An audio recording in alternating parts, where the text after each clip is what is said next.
Hello and welcome. We're glad to have you as part of our co-creator blast number 2, No Pain, No Gain. Today is Tuesday, March 3rd, 2020, and we are excited to have you as part of our blast. I am your fearless co-captain, Elizabeth Lemke, and I'm joined by my colleague, and Cecile Graber, orga, whatever the accent you want. Exactly. And we're here to talk to you today about what are those pain points in an organization or in a team that you might be experiencing, and what can we do to help you address those pain points. Oh, yes. So now you changed the visual is gone. It's gone. Exactly. And now you have the both of us. Now you have the both of us to contend with. So exactly. So who are we and what is this blast? So co-creation is that piece to say co-creator.space is a common project between Anne Cecile and myself. So we're both consultants in the area of people and organizational design as well as culture build. And one thing that we've noticed is that oftentimes it starts really high up. Rather than saying, if you really want to create a culture change, if you really want to drive innovation, but also this piece around how are we affecting what's going on in our work today, you have to really get everybody on board. Otherwise, it doesn't make sense. Mm-hmm. And so it's that piece to say with these blasts, our intention is how do we create some kind of understanding for what are those elements that really make a difference in terms of how are we able to create innovative future forward organizations that are also fun to work for and where people can feel that they're fulfilled and that they grow within them. Okay, so that's the purpose behind these co-creator blasts and also our focus today here within the co-creator blast. No pain, no gain. Yeah, that was the title. That is still the title. We didn't change that. And as you said, exactly, what is the co-creator space? For us, it's trying to answer how to set up teams and organizations that are adaptive and allow people to thrive. And what we do together with the co-creator space is that we systematically change the approach to solution finding by offering the program co-creator space for you as an individual and for your organization. Yeah. And so we wanted to start with a song, the No Pain, No Gain from Scorpions. And I'm just going to read out loud the lyrics that are interesting for us tonight. Not singing because you know why. It's so. I may start and never stop singing. That's the reason why. Not because I sing badly. It's karaoke night, right? Yeah, who knows why we're here, just to sing. So not singing, but reading those lyrics. It is a dead end, straight back to the wall. You get it together, you can get it all. The weak will fall, the strong remain. No pain, no gain. And in the song, there is a lot of energy in this no pain, no gain. Exactly. But it is the question is this really true? You know, we've heard it when we're exercising that you embrace the pain, you go through it, it's important. But it's really that piece to say, if we're looking at to the world of the world of work, what are those pain points and are they really necessary? And putting them into question to say, might there not be a better way? And so as we look to some of the pain points we might be experiencing, we want you to kind of have a little piece of paper, or you can do it on your phone. And as we go through and we talk through these pain points, gauge, is this something that happens for you? Is this something completely new? Or, yeah, that seems familiar. That's a pain point that I've used a Band-Aid on in my life. Okay, so to start that out, Anne Cecile will start with our first pain point, and we'll see what your pain scale is. And this pain point is when the product and the customer needs are not aligned, meaning you use a product and it's not doing its job or the job you bought it for. We are, for example, using Canva to create our beautiful visuals, and we create presentations. And so far, we haven't found a way to create the page numbers automatically because it doesn't exist. And so that's a need that we have that is not aligned with the product that is offered through Canva. We love Canva, so we're not saying it's bad. We just have this pain that is not taken care of. Exactly. Something similar that you might have heard of is, oh, I would really love to help you, but I'm not allowed to run that report. I don't have the permissions. I don't have the rights. Or you want to order that? Well, I'm sorry, you have to go, that's a takeaway order. You need to go to the other line. So these are just very simple things in terms of, you know, here, what the product does and what the customer needs are not aligned. And to that point, because as I was just talking about systems that don't actually help, is this piece around digital transformation confusion. So everyone's talking about digital. It's this piece around, we need to digitally transform our business. We need to change our business model, et cetera, et cetera, et cetera. And there's a lot of confusion as to what does this actually mean for us? What does this mean for our existing customers, for our existing products, for how we approach the market? What does digital mean? How do we have the skills? What's going on here? So there's a lot of confusion in organizations that are saying we have a digital strategy, when oftentimes they're just talking about the technology or and not necessarily talking about how does this transform what we're trying to do within our current customers, but also looking at how are we pivoting and using our capabilities for future customers. So there's a lot of confusion within organizations as to what does digital transformation mean for us. Yeah, and I think we can also see that by the numbers of events that are about this digital transformation. Everyone is an expert about how to change and what to do. But when there are so many experts out there, that means there are many questions too. Yeah. And that are not answered, not always answered by what we know. It's about exploring what could be and trying to make it real. Yeah, exactly.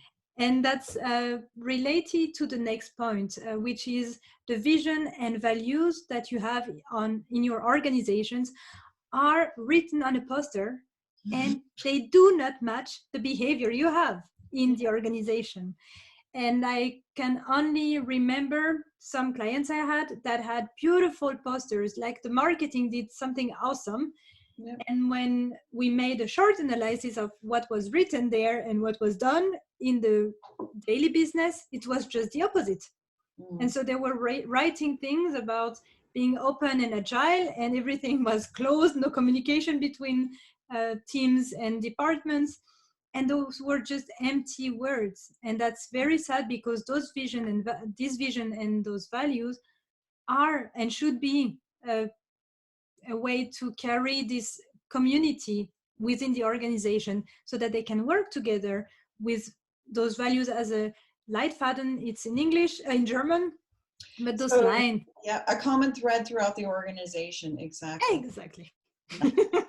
So you'll also get spontaneous translations into French and German and Spanish. Oh. So as you need, we're here to help. Perfect. So the next thing on that is that there's also been a focus on efficiency rather than effectiveness. And if I just stay, for example, in the language area, everything is just sent out in English. Well, everybody understands English. But if it's hitting my heart, how do we have this translated into our own language, within our own paradigms, within our own understanding and our own philosophy? It makes a much better, larger impact. So oftentimes there's been such a focus around efficiency, making sure that it's done the quickest way with the least material possible, but that has also come at a hefty price tag when we talk about what is the effectiveness and what is the impact. So this is that question here in terms of pain point, efficiency to the detriment of effectiveness and impact. Yeah, and I think we all have, or maybe not all, I hope not everyone has had this experience, to see that in an organization, the same product is created 2 or 3 times. Mm-hmm. So it's very, like, in this sense, the efficiency is very good because it exists, mm-hmm. but it's not effective because the product is created 3 times. And no one is questioning why we have the process 3 times.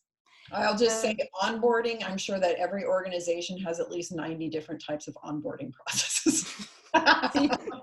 Everyone creates his own. Yeah.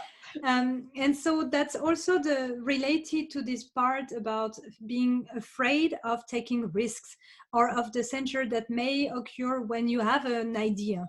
And I think we can speak about the magic zone of learning when you are not sure about what is tomorrow. You know, you need to learn something, you try, and you accept that you may fail. And we've been creating organization where it's so efficient that we don't make that many mistakes, but we're not allowing people to step out of the process or of the everyday life, that they can create something that will be effective in creating the result we want. And so this fear of risk taking and censure is also a pain point that many organizations are going through. And that's something we need to address or to identify in organization, to say, hey, are we scared as hell to just not do it as we've always done? And if yes, what do we do? How do we make sure that we take those micro changes or micro risks so that we test those ideas without losing our head, but still going forward and trying something new without being scared of being punished by the organization? Yeah, very good. And I think that that goes into the next one, which is that piece around what are the rewards for inside the box thinking. So what got you here won't necessarily get you there. And so this is that piece of it's going outside of that comfort zone. And there's a really great quote from a marketing professor that I have currently forgot, but we will put it in the notes on YouTube, where he said, okay, be innovative, but don't monkey with my profit margins. And this is that challenge to say, as we look to what is inside the box thinking of what we know is successful, what we know won't create censure in terms of how are we going at it, perhaps at a different direction. This is that piece of, if you don't test it, you'll never know. So how are we experimenting? How are we looking at what are the different possibilities to say, instead of yes, but, yes, and really creating that shift in an organization. Yeah. And I think it comes also to the next point, which is that many decisions in organizations are taken far away from the actual problem. Yeah. And so we have, and it's not a question of, oh, those big organizations, they have a problem with decision making being taken at the top management level. It also exists in small companies where the person making a decision is not the one concerned with the problem. And the question we want to answer, or we want to open for you in the organization, is how do you make sure that the people who have the problem are able to solve it, either on their own because they have the competencies, skills, and whatever you can imagine that they need to solve the problem, or thanks to someone else who has the competencies and skills to solve the famous problem they have. And that's this difficulty, this pain to say, hey, someone is taking decision on my personal work and it doesn't make sense. How do we make sure it doesn't happen again? Yeah, very good. And I think that that goes into that next one, to say, how are we learning? So the skills that you want and that you're trying to hire for, and you have all these job requisitions out, but you can't find that chubby unicorn that you're looking for, right officers. And it's that piece to say it's not on the market, but it's also not on your workforce, quite oddly. And so this is that piece to say, how are we going away from the kind of short-term thinking and the just-in-time thinking, again, to the efficiency, to say, okay, we have a head count, but that person's not supposed to hit the books until September. How are we taking the time that we have to build up the unique skill sets, to build up the unique competencies that are very important and going to gain in importance as work becomes more social in terms of collaboration with different people, different expertise, to say, how are we really building up what we need in our workforce today? Because as we well know, the reason why most people leave their current organization is due to a lack of growth opportunities. So this is that piece to say, if you don't have the skills in your current workforce and they're not on the market, what are you going to do? Significant pain point. Yeah.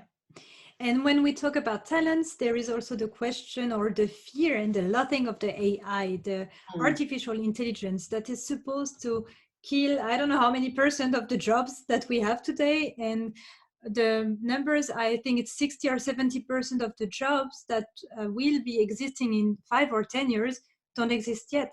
And so the question is, what do we do with the people who are still working now, whose skills will be taken over by this famous AI? What do we do with them? How do we make sure that they're not into the resistance of, no, I'm not going to change because I'm scared? How do we accompany them in the process of learning new skills, because they won't have a choice? And so if they don't have a choice, how do we make sure that this process is not painful? How do we make sure they have fun while reorienting their business life? How do we make sure that the future of work is a place where everyone's talent can be developed in the direction the organization needs, while taking into account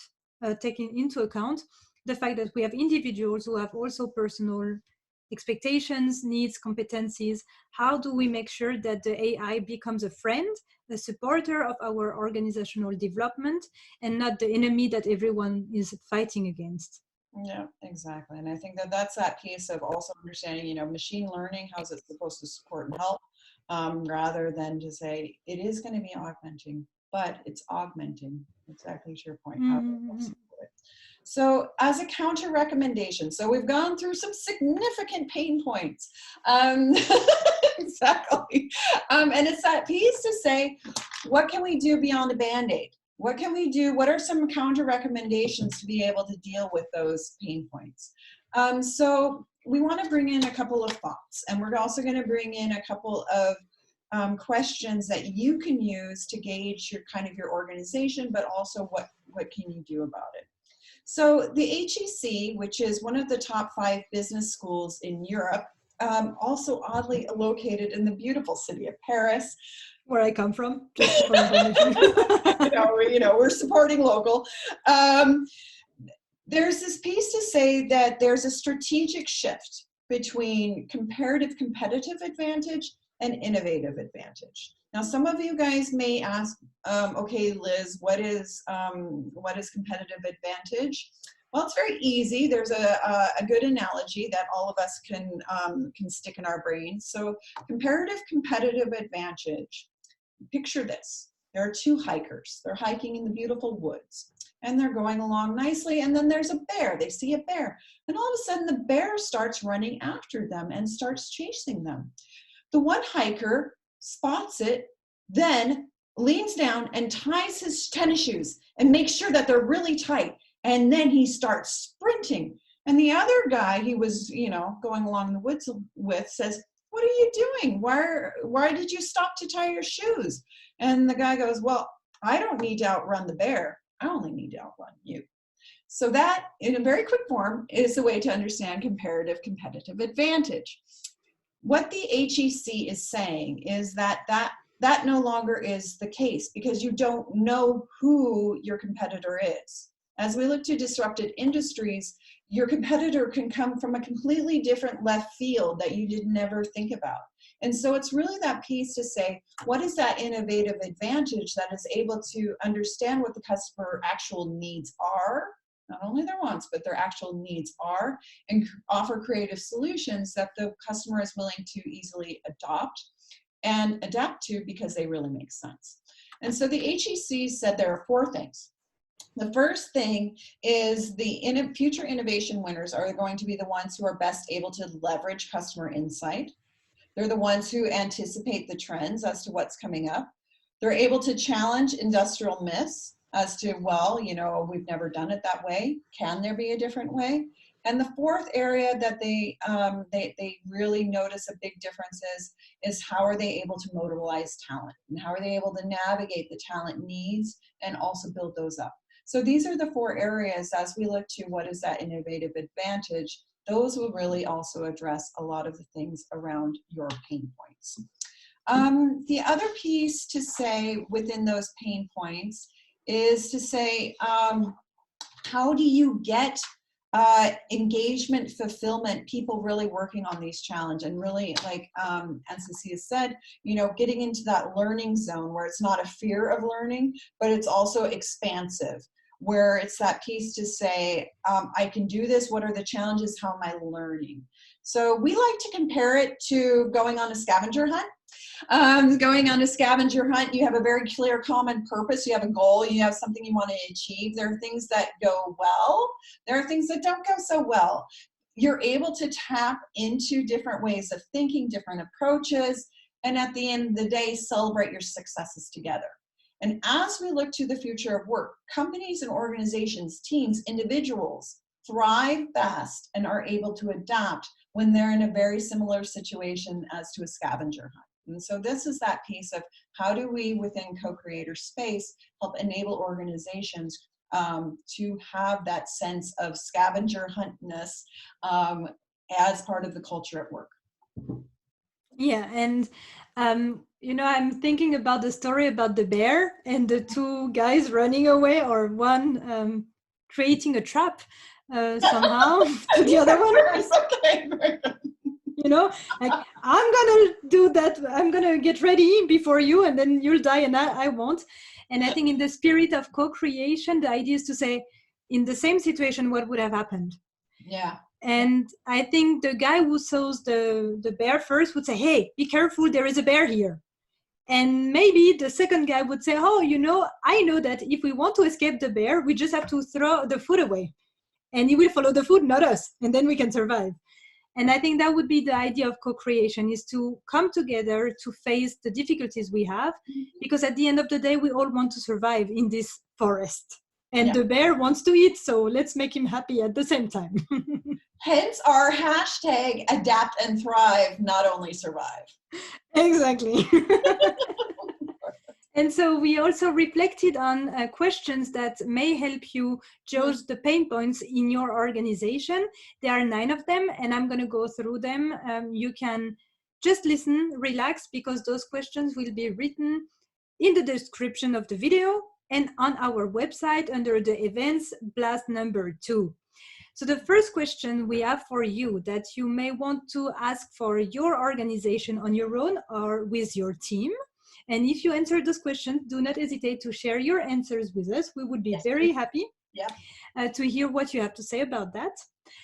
The first question is, as an organization, what are you obsessed with? What is the one thing you just can't stop dreaming of? Like this vision that you have, and you are there together in this organization to achieve this special thing that is not there yet, but you want to achieve it. Have this question, because it's very important to have this very clear common why, this really clear vision of what is that you are working toward together. The second question is about your customers. What do your customers love about you, your employees, and then your community?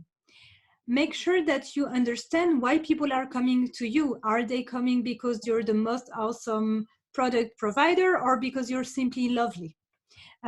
What is it that they like in your service or product that makes them come back, or even repeat your name and reference you as being the thing to have? The third question is about how strong are key values around innovation, transparency, creativity, diversity, and collaboration is the last word that wasn't really visible on my paper. And that's the question. How do you value that? And how do you make sure that those values are not written on a piece of paper somewhere in an office where no one really remembers what they mean? How do you make them lively? How do you make sure that those words are just the way you live within your organization? And they're basically guiding principles that help you and your organization, your team, your colleagues to work together. The first question is about how clear are you on your purpose? Why are you here? And I think it comes back to the reasons, the thing you're obsessed about, but it's more into, why do we do that? What's the reason why we are coming together? Why are we, you and me, working toward this goal? What are your competencies, skills? Where are we meeting in our, the things you're strong at and maybe weak? And so we strengthen each other, and we develop, and we make sure that we have a clear purpose for that. What's the impact that you want to have as an organization? Exactly. The fifth question is, how do you celebrate rather than punish Mm. intelligent risk taking? Yep. And that's an important question, because most of the time when something goes well, we don't say anything. We don't say, hey, that was great, you tried something crazy, but it worked out good. And how do you use that to encourage others to take those intelligent risks? How do you make sure that when you celebrate, that people see it so that they're inspired? Yep. The question number 6 is, how do you celebrate constructive collaboration between teams, individuals, and with your customer? That's also the question of construction, coming together with a purpose in mind and saying, okay, how do we make sure that we together create the best possible solution today? Maybe tomorrow it's different, but what do we do now? What do we need to exchange? What do we need to learn as a team? And how do we celebrate that we're doing it? How do we make sure we have those habits that of celebration? Then the question 7 is, how do you recognize leaders who are adept at encouraging innovation? How do you identify those people? And they may not be the leaders you would identify today as a leader. So they may be someone out of your radar, and you have to develop a way to find those people, to identify them, and well, when you recognize them, then to use their talent to be those developers, innovation developers. The number 8 is, how do you reduce barriers to innovation? I think most of the pain points we cited earlier are somehow a barrier to innovation. How do you make sure first that you identify them? How do you open yourself to the fact that you're not perfect and accept that it's okay? And if you recognize it, then that's the first time awareness, then you can decide if you want to do something about it, if it does make sense for you. But you need to find them to reduce those barriers so that you can innovate or develop solutions that your customers really, really want to buy. And that's the question about reducing the barriers. The question number 9 is, do you have a learning culture and do you freely share knowledge? And this culture about learning is, how do we promote learning, going out of this comfort zone to try those new things and learn stuff that we will need tomorrow. And that's also linked again to this talent development and the pain point about not having the people right now that have the talent. They're not in the organization, they're not outside either. How do we develop this learning culture so that it's possible for the organization to adapt and thrive? And last point is about sharing knowledge. How do we make sure that we share knowledge in a way that people can access to it and know where to find it, so that you don't have a wiki page somewhere in your intranet with all the awesome informations that no one cares about, because it's more protocol than anything that's useful for the organization. And so those are the 9 questions we have for you to judge the pain points in your organization. Yeah, exactly. And perhaps also just as a tack on to that last point, it's not only about having the technology of collaboration points, because that's something that we both get a lot of, like, oh, well, we have these chat rooms, etc. It's really a piece around what is the trust, and how able are you to not only talk about, what went wrong in terms of lessons learned, but also just saying, okay, hey, this is important for this person to know, this is important for this department to know, how are we working together on a solution? So not trusting of, oh, they can go to a wiki that nobody ever updates, just like MCC said, but saying, okay, what's that trust in the organization to say, hey, I don't understand this, why are we doing this, how do we approach it? Or these are the things I learned, or I went to this seminar, I went to a blast on co-creation, this is what I learned. So this piece around these points is really around how brave can people be within the organizations to really go into real teaming. And those are those gauge points to say, this is what you can do about it. Yeah. Perfect. So, and that goes into that piece around, what is our co-creator question for this blast? So the co-creator question for this blast is really thinking about, for you, for your team, for your organization, what are your pain points? Okay, so we've talked over the last 10, 15 minutes around some of the things that are going on in the environment, some things that we have seen through our practice, some things that are coming out in terms of the social research as to common pain points. But now take it back to you and to your organization. What are the ones that you see? Okay, that's the first part, identify. Second part is what's stopping you from addressing them? Is it an attitude of we've always done it this way? Oh, that's part of our quality assurance process. We can't touch that. The customer has always wanted it this way. So though, what are those as you identify those pain points for you and your organization? What are the ones what's stopping you from addressing one then? Okay, so that's the second part. Third part, what would actually help you? Okay, so this is that thinking a little bit freer. What would really make a difference here? Okay, so thinking freer around what would make it a difference to be able to address those pain points. And can some of the things that we've talked about, and can perhaps some pieces around co-creator space teaming for a better way of innovating really perhaps help you within your teams? If yes, we would be very happy to talk to you about what would make sense for you, your team, and your organization. Yeah. And I think we can already announce the next co-creator blast, the number 3. It's going to be about lucky, because it's on St. Patrick's Day. It's on the 17th of March. So we may wear some green. We don't know yet. We'll see. It's quite possible. Quite possible. Yeah, well, everything is possible with us. And so lucky, did you know? And there we will explore the did you knows that we know that you may not know, and we want to share them with you and see what you think about them, and share our co-creator space point of view. So, perfect. Yeah. Wonderful. Well, we really thank you for attending this second blast in terms of no pain, no gain. Is that right?